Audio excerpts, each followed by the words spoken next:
Hello students, इस question को हमने लास्ट वीडियो में मेथड ऑफ सेक्शन से किया था, यानी हमने लास्ट वीडियो में मेथड ऑफ सेक्शन सीखा था। इस वीडियो में हम ग्राफिकल मेथड सीखेंगे। मैंने पहले भी आपको बताया है कि हर एक मेथड का अपना एक बेनिफिट है। ग्राफिकल मेथड में अगर किसी भी ट्रस्ट में बहुत सारे मेंबर हो तो मेथड ऑफ जॉइंट और मेथड ऑफ सेक्शन बहुत ही क्रिटिकल हो जाता है, बहुत ज़्यादा लेंथी हो जाता है। तो हमें हेल्प करता है वहाँ पर ग्राफिकल मेथड। ठीक है, तो ग्राफिकल मेथड कैसे हम करते हैं और कैसे सॉल्व करते हैं बाय ग्राफिकल मेथड से। चलिए शुरू करते हैं। तो सबसे पहले रिएक्शन निकालने का वही तरीका है जो लास्ट वीडियोस में हमने सीखा था। आपको क्या करना है, इक्विलिब्रियम कंडीशन लगानी है, सिग्मा एच बराबर 0, सिग्मा वी बराबर 0, सिग्मा एम बराबर 0। यहाँ पर मैंने ये डिस्टेंस ऑलरेडी ले ली है। आप अगर ना भी दी हो तो by the help of triangle, by the help of geometry आप कैलकुलेट कर सकते हो। तो मैंने रिएक्शंस निकालने के लिए पहले क्या किया, total upward force is equal to total downward force. RB और आरसी इधर और इधर क्या था, सपोर्ट था, तो इसलिए यहाँ पर रिएक्शन आ गया। तो रिएक्शन ऊपर की तरफ है, तो RB plus RC is equal to total downward force 10 kilo newton. फिर किसी भी एक पॉइंट पर आप मोमेंट का अलजेब्रिक सम 0 दिखा दो। तो मैंने क्या किया, बी पर मोमेंट लेकर के और अलजेब्रिक सम 0 दिखा दिया। तो बी पर मोमेंट आरसी का आएगा, आरबी का बी पर मोमेंट नहीं आएगा क्योंकि डिस्टेंस 0 है, तो इसलिए मोमेंट भी 0 हो गया। तो आरसी का मोमेंट कितना होगा, आरसी इंटू डिस्टेंस 5, तो आरसी इंटू 5 10 किलो न्यूटन इस आरसी के अपोजिट डायरेक्शन में लाएगा, इसलिए मैंने इक्वल के इधर रखा है। 10 इंटू 1.25, डिस्टेंस कितनी है 1.25। तो यहाँ पर कैलकुलेट करने पर आरसी की वैल्यू आ गई 2.5 और आरबी आ गया 7.5 जब हम इस इक्वेशन में रख देंगे। तो देखिए अब यहाँ पर ग्राफिकल मेथड के जो स्टेप्स है उनको बहुत ही बारीकी से आपको ध्यान रखना है। और सबसे आखिरी में कैसे एरो लगाते हैं, कैसे नेचर डिसाइड करते हैं, वो सबसे ज़्यादा इंपॉर्टेंट है ग्राफिकल मेथड में। ठीक है, तो चलिए शुरू करते हैं। सबसे पहला जो स्टेप होता है ग्राफिकल मेथड में, आपको बनाना है स्पेस डायग्राम।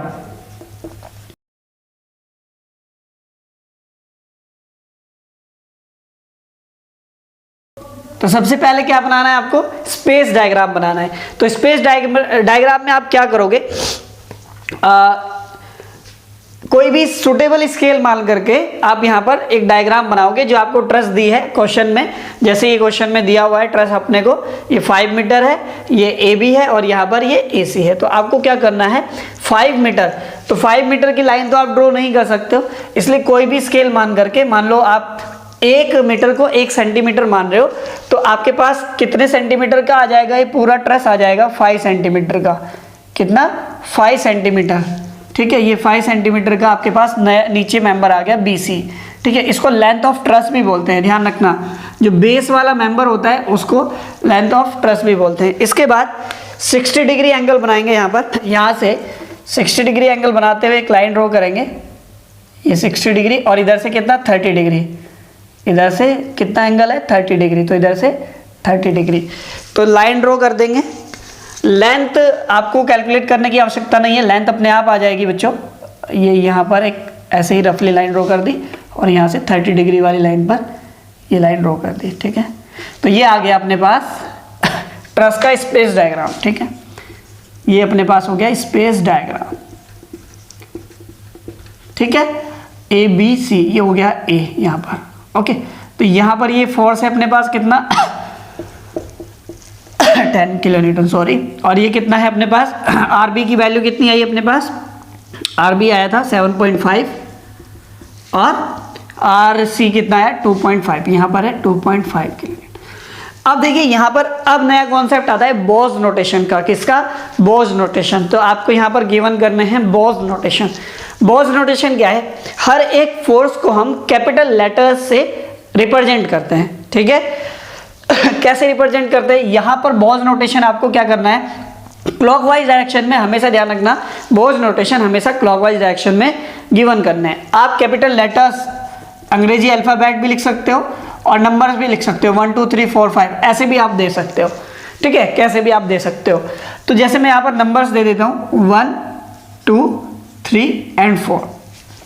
अब देखिए फोर्स को डिनोट करने का तरीका देखना, फोर्स को कैसे पढ़ते हैं। 1 2, देखिए 1 2 के बीच में कौन सा फोर्स आ रहा है, 10 किलो न्यूटन। तो 1 2 यानी कि आप अगर ऐसे लिखोगे 1 2 तो इसका मतलब क्या होगा 10 किलो न्यूटन। ठीक है, आप ऐसे भी लिख सकते हो फोर्स 1 2, बात आ रही समझ में।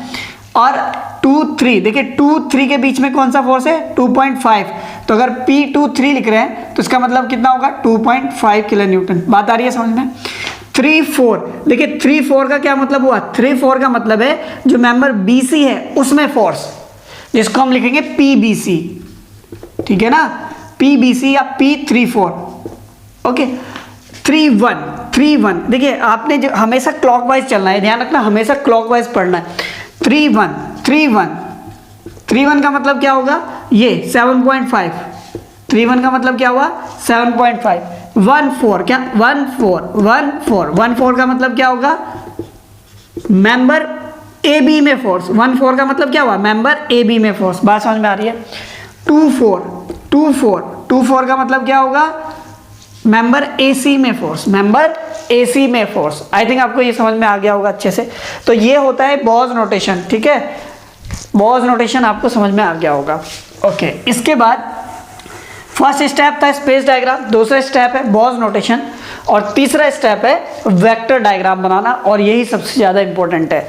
वेक्टर डायग्राम ही सबसे ज़्यादा इंपॉर्टेंट है। तो इसको हम हमेशा या तो राइट साइड में या फिर लेफ्ट साइड में, जो स्पेस डायग्राम है उसके राइट साइड में या फिर लेफ्ट साइड में बनाते हैं। और डायरेक्शन, देखिए डायरेक्शन आप हमेशा ध्यान रखें, जो डायरेक्शन ऑफ फोर्स है उसके अकॉर्डिंग ही चलेंगे यहाँ पर। बात समझ में आ रही है, ध्यान से देखते रहना, बहुत इंपॉर्टेंट है और बहुत मजा आने वाला है। तो सबसे पहले हम 1 2 जो फोर्स है ना, 1 2 मतलब 10 किलो न्यूटन, इसको रिप्रेजेंट कर लेते हैं। स्केल फिर से मान लेते हैं, क्योंकि आप जो वेक्टर डायग्राम बनाने जा रहे हो वो किसका बनाने जा रहे हैं, फोर्स का। तो फोर्स है किलो न्यूटन में, तो इसलिए उसके लिए हमें स्केल मानना पड़ेगा। मान लेते हैं 1 किलो न्यूटन मतलब कितना चलोगे आप, 1 सेंटीमीटर, कितना 1 सेंटीमीटर, ठीक है, 1 सेंटीमीटर चलेंगे। अगर 1 किलोमीटर होता है, 1 किलो न्यूटन होता है। देखिए 1 2 जो फोर्स है ना, 1 2 जो फोर्स है 1 से स्टार्ट होगा, 2 पर खत्म होगा। कितनी वैल्यू है 10 किलो न्यूटन। डायरेक्शन क्या है, देखिए नीचे की तरफ है, डायरेक्शन क्या है, नीचे की तरफ है। वैल्यू कितनी है 10 किलो न्यूटन, तो 10 सेंटीमीटर, 10 किलो न्यूटन का मतलब 10 सेंटीमीटर। तो इसके राइट में या लेफ्ट में एक पॉइंट यहाँ पर कहीं पर भी आप अपने कॉपी पर ले लेना 1 पॉइंट। इससे नीचे की तरफ जाएंगे कितना 10 सेंटीमीटर, क्योंकि 10 किलो न्यूटन। नीचे की तरफ क्यों जाना है, क्योंकि डायरेक्शन क्या है, नीचे की तरफ है, तो 10 सेंटीमीटर नीचे की तरफ जाते हैं। चलिए ठीक है, परपेंडिकुलर नीचे की तरफ, वर्टिकल डायरेक्शन में नीचे की तरफ जाएंगे 10 किलो न्यूटन। ये पॉइंट अपने पास 2 पॉइंट होगा। तो जो 1 2 है, 1 2 वाली जो लाइन है वो इस 10 किलो न्यूटन को रिप्रेजेंट करती है, और वैल्यू कितनी है 10 किलो न्यूटन, ठीक है। मतलब ये लाइन आपने 10 सेंटीमीटर की ड्रॉ करी है, रिप्रेजेंट कर रही है 10 किलो न्यूटन वाले फोर्स को। इसके बाद 2 3, कितना 2 3, तो 2 3 में देखिए कितना फोर्स है 2.5, कितना 2.5 किलो न्यूटन मतलब होता है कितना 2.5 सेंटीमीटर। अब देखिए इसकी डायरेक्शन क्या है, ऊपर की तरफ है, 2 से शुरू होगा 3 पर खत्म होगा, 2 से शुरू होगा 3 पर खत्म होगा, और कितना 2.5 मतलब 2.5 सेंटीमीटर। तो 2 से 2.5 सेंटीमीटर आप ऊपर की तरफ जाएंगे। यहाँ पर अपने पास आ गया पॉइंट नंबर 3, पॉइंट नंबर 3। 3 से 1, 3 से शुरू होगा 1 पर खत्म होगा। देखिए ऑलरेडी अपने पास लाइन है, 3 से शुरू हुई 1 पर खत्म हुई, 3 से शुरू होकर के 1 पर खत्म हुई, ऑलरेडी अपने पास लाइन है। 7.5 किलो न्यूटन रिप्रेजेंट होता है, 3 1 से मतलब 7.5 किलो न्यूटन, 7.5 किलो न्यूटन मतलब 7.5 सेंटीमीटर। अब ये लाइन अगर 7.5 की हुई तो अपना सही हो गया, तो 7.5 की है, ये ठीक हो गया अपना। बात समझ में आ गई है। तो हमने तीनों फोर्स को रिप्रेजेंट कर लिया इस एक वर्टिकल लाइन से। 1 2 मतलब 10 किलो न्यूटन, 2 3 मतलब 2.5, 3 1 मतलब 7.5, ठीक है। और डायरेक्शन भी देखिए 1 2 नीचे की तरफ है तो नीचे की तरफ, 2 3 ऊपर की तरफ, देखिए ये ऊपर की तरफ है या नहीं है डायरेक्शन। अब 3 1 ऊपर की तरफ है, देखिए 7.5 ऊपर की तरफ। अब जितने भी अपने पास मेंबर है उनसे हम फोर्स दिखाते हैं। देखिए PBC जो है ना, अभी देखिए यहाँ पर एरो मत बनाइए, ठीक है। PBC का मतलब क्या होता है, PBC का मतलब इस वाले मेंबर में फोर्स, इस वाले मेंबर में फोर्स 3 4 किससे रिप्रेजेंट होगा, 3 4 से। बात समझ में आ रही है, 3 4 से रिप्रेजेंट होगा। और डायरेक्शन क्या रहेगी, हॉरिजॉन्टल। डायरेक्शन क्या रहेगी, हॉरिजॉन्टल रहेगी नहीं रहेगी। तो 3 से एक लाइन हॉरिजॉन्टली ड्रॉ होगी, 3 से एक लाइन हॉरिजॉन्टली ड्रॉ होगी, ठीक है। कितनी लेंथ हमें नहीं पता, क्योंकि मैग्नीट्यूड हमें नहीं पता है, मैग्नीट्यूड तो हमें कैलकुलेट करना है। तो हम फिलहाल क्या करते हैं, 3 से एक अनडिफाइंड लेंथ की लाइन ड्रॉ कर लेते हैं हॉरिजॉन्टल, ठीक है। अभी 4 पॉइंट नहीं पता अपने को कहाँ है, अगर पता होता तो हम बना देते, तो फिर तो हमें BC में फोर्स पता ही होता, ठीक है। ओके, इसके बाद बात करते हैं 4-1 की। देखिए किसकी, 4-1 की। देखिए 4 पॉइंट नहीं है अपने पास, 1 पॉइंट तो है अपने पास, तो 1 से लाइन शुरू होगी और इस लाइन को जहां भी काटेगी वहां पर अपने पास 4 पॉइंट होगा। तो आप क्या करोगे, यहाँ पर रोलर स्केल यहाँ पर रख सकते हो। देखिए 2 तरीके हैं, एक तो क्या करेंगे, रोलर स्केल यहाँ रखा और इसके पैरेलल लेके गए 1 तक, कहाँ तक, 1 तक, और यहाँ से एक लाइन ड्रॉ कर दी। 3 वाली लाइन को जहाँ कट करेगी वहां पर कौन सा पॉइंट मिल जाएगा अपने को, 4 पॉइंट। कौन सा, 4 पॉइंट, ठीक है। तो 3-4 BC मेंबर में फोर्स, 1-4 AB मेंबर में फोर्स, ठीक है। अभी डायरेक्शन भी निकालेंगे और बच्चों हम यहाँ पर मैग्नीट्यूड भी निकालेंगे। अभी यहाँ पर 2-4 की भी बात कर लेते हैं। 2-4, तो 2-4 अपने पास ऑलरेडी है यहाँ पर, देखिए 2-4 ये रहा, 2-4 ये रहा, ठीक है। अब सबसे पहले मैग्नीट्यूड की बात कर लेते हैं। तो देखिए 1-4 की मैं मैग्नीट्यूड बता देता हूँ, 9 है अपने पास। ये कितना है, 9 सेंटीमीटर। देखिए जो अपने पास 1-4 है ना, यह ऐसे लिख सकता हूँ, P14 is equals to 9 centimetre आ रहा है मेरे पास, और 9 सेंटीमीटर का मतलब होता है, देखिए यहाँ पर कितना, 9 किलो न्यूटन। ग्राफिकल में थोड़ा बहुत एरर आएगा, ये तो गारंटी है, क्योंकि ह्यूमन एरर होता है भाई, ठीक है। अब मैं आपको बता रहा था कि दूसरा तरीका क्या है। देखिए आपको पता है यहाँ पर वर्टिकल से आपको एंगल पता ही है, यहाँ पर तो वर्टिकल से एंगल पता है, तो 1 से एंगल बनाते हुए लाइन ड्रॉ कर सकते हो आप। अगर आप रोलर स्केल से नहीं ड्रॉ कर पा रहे, तो यहाँ से ये एंगल तो हमें पता ही है, तो ये एंगल कितना, 30 डिग्री, तो 30 डिग्री है, तो यहाँ से 30 डिग्री बनाते हुए लाइन ड्रॉ कर लेंगे, बिल्कुल एग्जैक्ट लाइन आपके पास आएगी निकल के, ठीक है। इसकी हम नेचर बताते हैं। नेचर क्या होगी, P14 मतलब BA जो मेंबर है, इस AB मेंबर में किस तरह का फोर्स होगा, ये ध्यान रखना है आपको। अब बच्चों नेचर डिसाइड करते हैं, जो AB मेंबर है ना, AB मेंबर है अपना, उसमें नेचर कैसी होगी, वो कॉम्प्रेसिव होगा कि टेंसाइल होगा। अब आपको यहाँ पर बहुत ही इंपॉर्टेंट टॉपिक है और बहुत इंटरेस्टिंग है, ध्यान रखना है। देखिए आपको ना एक जॉइंट कंसिडर करना है, जैसे मैंने A जॉइंट कंसिडर किया, और इस जॉइंट पर क्लॉकवाइज घूम जाइए। देखिए क्लॉकवाइज अगर घूमेंगे 1 2 2 4 4 1, बात आ रही समझ में, 1 2 2 4 4 1, कौन से वाला मेंबर है जिसमें आपको फोर्स चाहिए, AB, मैग्नीट्यूड आपने निकाल दिया। अब इस AB में नेचर चाहिए, तो नेचर देखिए आप कैसे पढ़ेंगे, 4-1 कैसे पढ़ेंगे। अगर आप 4-1 पढ़ रहे हो, इसका मतलब ये वाला जॉइंट कंसिडर कर रहे हो, ठीक है। अब इस 4-1 को वेक्टर डायग्राम, ये जो अपने पास वेक्टर डायग्राम है, इसमें पढ़ना 4-1, ठीक है, 4-1।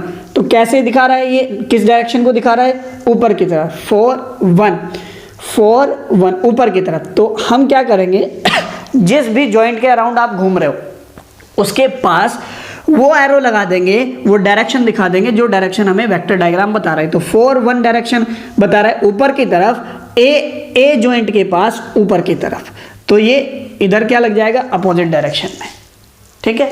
ये एरो क्या दिखा रहा है, कॉम्प्रेसिव, तो इसका मतलब इसमें कैसा फोर्स होगा, कॉम्प्रेसिव होगा। धीरज रखिए थोड़ा सा, आपको समझ में आ जाएगी बात। अभी नेक्स्ट वाले जॉइंट की बात कर लेते हैं, या फिर हम नेक्स्ट वाले फोर्स की बात कर लेते हैं। जैसे 2-4 की बात करता हूं मैं, 2-4 देखिए कितना है, 55, तो P24 कह सकते हैं इसको। 2-4 का मतलब AC मेंबर में, PAC भी बोल सकता हूं मैं इसको। 5.5 आ रहा है सेंटीमीटर, इसका मतलब 5.5 किलो न्यूटन, सीधा सीधा देखिए यहाँ पर स्केल से। अब नेचर डिसाइड करते हैं। देखिए जब आप 2-4 पढ़ रहे हो, इसका मतलब क्या हो गया, ए वाले जॉइंट के अराउंड घूम रहे हो।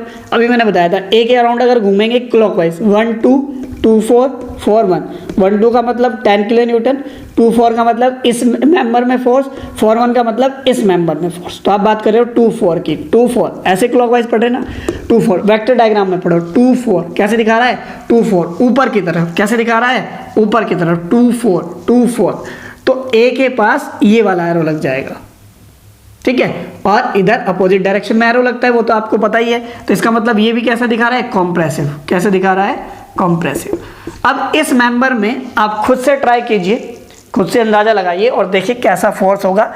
3-4 है ना, 3-4 किसकी बात करी हमने, 3-4 कितना है 4.7, कितना 4.7, तो P34 का मतलब होता है PBC कितना आ रहा है 4.7, यानी कि सीधा सीधा 4.7 किलो न्यूटन, सीधा सीधा कितना आ रहा है 4.7 किलो न्यूटन। ये तो मैग्नीट्यूड हो गया। अब यहाँ पर देखिए, आप बताइए नेचर क्या होगी। देखिए जब आप 3-4 पढ़ रहे हो क्लॉकवाइज डायरेक्शन में ना, तो कैसे देखो, इस सी जॉइंट की बात कर रहे हैं आप। अगर आप 3-4 पढ़ रहे हो कैसे भाई, 2-3, ठीक है, 2-3 3-4 4-2, 2-3 3-4 4-2, बात समझ में आ रही है।